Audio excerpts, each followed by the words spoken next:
فلاح اور بہبود کے لیے. لیکن وہ معاشرہ ایسے ہی کھڑا نہیں ہوا. انہوں نے دہائیاں لگائی ہیں اس مقصد کے لیے.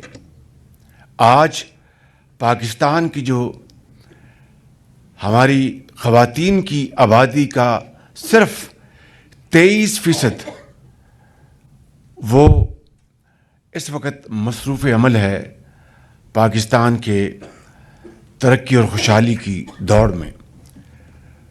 اندازہ لگائیں کہ کتنا بڑا ایک گیپ ہے. 48 میں سے اگر آپ 23% مائنس کریں تو 25% خواتین کا جو حصہ ہے وہ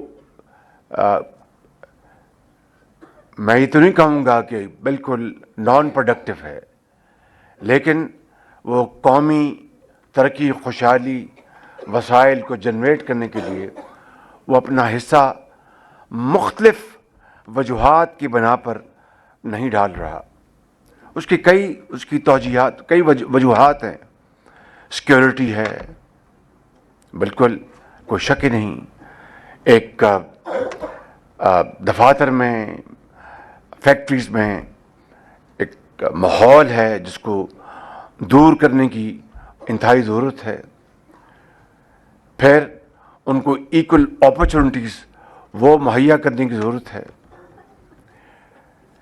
میں جو بطور ایک خادم پنجاب میں جو کچھ کیا، میں اس کو یہاں پر نہیں دہرانا چاہتا. اور مجھے یقین کامل ہے کہ نئی منتخب وزیر اعلیٰ مریم نواز صاحبہ اس پروگرام کو نہ صرف بہت تیزی سے آگے لے کے جائیں گی بلکہ اس میں بہت زیادہ نمایاں کارکردگی دکھائیں گی باقی صوبوں میں بھی، سندھ میں، بلوچستان میں اور کے پی میں انشاءاللہ.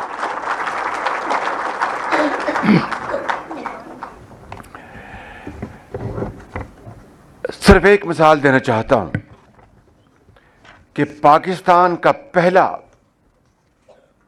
Violence against women centre was established somewhere back in 2014-15-16 in Multan.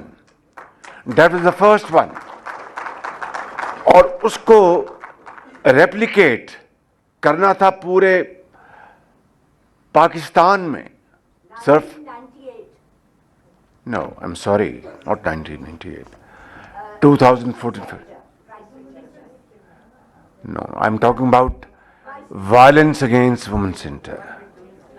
Crisis centre ہم نے بنایا تھا Mian Nawaz Sharif.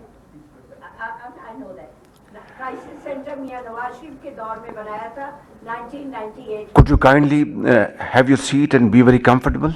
I am comfortable. If that is the case, I'm a very proud person and I then stand corrected. Thank you very much. But I'm talking about Violence Against Women Center in Multan. This was 2015 اور اس کو replicate ہونا چاہیے تھا پورے پاکستان میں. میں سمجھتا ہوں کہ it is never too late. اور جو کچھ گزر چکا وہ گزر چکا. آج ہمیں اس بات کا تہیہ کرنا چاہیے کہ اگر ہم نے پاکستان کو اقوام عالم میں صف اول کے صف میں اپنے آپ کو شامل کرانا ہے تو یہ قوم کی عظیم بیٹیاں ہمیں پورے پاکستان میں ان کے شعور کو، ان کی تعلیم کے لیے، ان کی سیکیورٹی کے لیے، ان کی ماڈرن جو گیجٹریز ہیں اس میں تعلیم دینے کے لیے جتنے وسائل ہیں ہمیں ان کے قدموں میں جھوکنے ہوں گے. اور ایک ماں کا، ایک خاتون کا جو درجہ وہ تو 1400 سال پہلے ہمارے دین اسلام نے اس کو بڑی وضاحت سے بیان کر دیا. اس میں کسی مزید وضاحت کی ضرورت نہیں. اور زندگی کے ہر شعبے میں ہماری خواتین جو ہیں وہ مردوں کے ہم پلہ وہ بھرپور وہ اپنی توانائیاں